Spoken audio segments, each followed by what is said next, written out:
მე ვარ ლიკა პერტაია, ენდოკრინოლოგი. უკვე 21 წელი ამ პროფესიას ვემსახურები და იმავე გატაცებით ვმუშაობ, რაც სტუდენტობისას დამეუფლა. სამედიცინო ფაკულტეტზე სწავლისას არაერთი სპეციალობით ვიყავი დაინტერესებული, მაგრამ როდესაც მოვხვდი ენდოკრინოლოგიისა და მეტაბოლოლოგიის კათედრაზე, იქ რაღაც ნამდვილად შეიცვალა.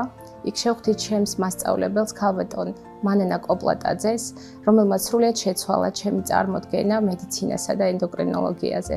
მან მასწავლა, რომ ექიმობა არ არის მხოლოდ დიაგნოზები და ფურცელზე გაწერილი რეკომენდაციები, რომ პირველ რიგში ეს არის პაციენტთან ურთიერთობა, მისი მოსმენა და მისი ცხოვრების ნამდვილი თანამგზავრობა.